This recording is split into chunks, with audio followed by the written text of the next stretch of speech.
জয় ঠাকুর, জয় ঠাকুর, জয় ঠাকুর। ঠাকুর, আজ তোমার শুভ 191তম আবির্ভাব তিথি। সবাই মেতে উঠেছে তোমার এই আবির্ভাব তিথিটি উদযাপন করবার জন্য। তুমি ধরাধামে অবতীর্ণ হয়েছিলে আমাদের মতো পাপী তাপীকে উদ্ধার করবার জন্য। যুগে যুগেই তো তুমি অবতীর্ণ হও ধরাকে কলুষমুক্ত করবার জন্য। এবার তুমি এসেছ সবাইকে চৈতন্য দান করবার জন্য, তোমার অহেতুকী প্রেম ও সুধায় সবাইকে নিমজ্জিত করবার জন্য। ঠাকুর, তোমার তুলনা বর্ণনা করা আমাদের পক্ষে সম্ভব নয়। তুমি আমাদের ভালোবাসা, আমাদের প্রেম, আমাদের শক্তি। তোমার শ্রীচরণে আমাদের ঠাঁই দিও, কারণ চরণটাই ভক্তদের প্রাপ্য। ভক্তদের কোনো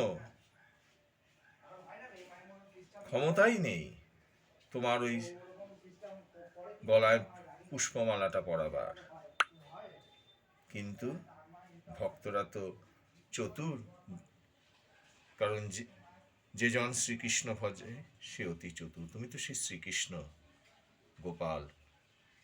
তাই তোমার সেই পূর্ণ আবির্ভাব তিথিতে, যেদিন ভক্তরা ঠিক করেছিলেন দক্ষিণেশ্বরে তোমাকে বড় পুষ্পমালা পরাবেন, তোমাকে চন্দন চর্চিত করবেন, কিন্তু পাছে তুমি রাগ করো, তাই জন্য তারা অপেক্ষা করছিলেন। মুহুর্মুহু সংকীর্তনে তুমি সমাধিমগ্ন হয়ে পড়লে। সেই মুহূর্তে পরম আরাধ্যা গৌরীমা ছুটে আসলেন। তিনি বললেন, তাড়াতাড়ি করো। বড় বড় গোড়ে মালাগুলো তোমাকে পরিয়ে দেওয়া হলো, তোমার শ্রীবদনকে চন্দন চর্চিত করা হলো, তোমার শ্রীচরণে পরানো হলো ফুলের নূপুর, এবং চন্দন দিয়ে খুব সুন্দর করে আলপনা আঁকা হলো তোমার ওই শ্রীচরণে। ভক্তরা তোমার সেই অনির্বচনীয় রূপ দেখে আত্মহারা হয়ে গেলেন।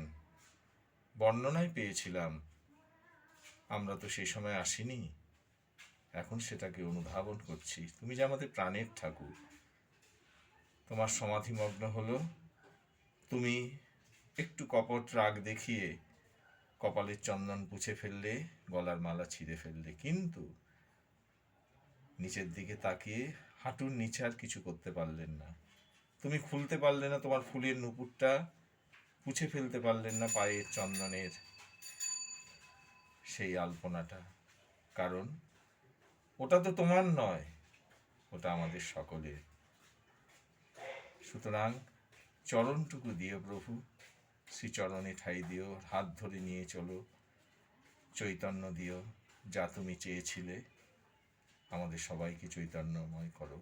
তোমার শ্রীচরণে ভুলুণ্ঠিত প্রণাম, শতকোটি প্রণাম, প্রণাম করেও আশ মিটছে না। কৃপা করো প্রভু, কৃপা করো, কৃপা করো। জয় শ্রীরামকৃষ্ণ, জয় শ্রীরামকৃষ্ণ, জয় শ্রীরামকৃষ্ণ।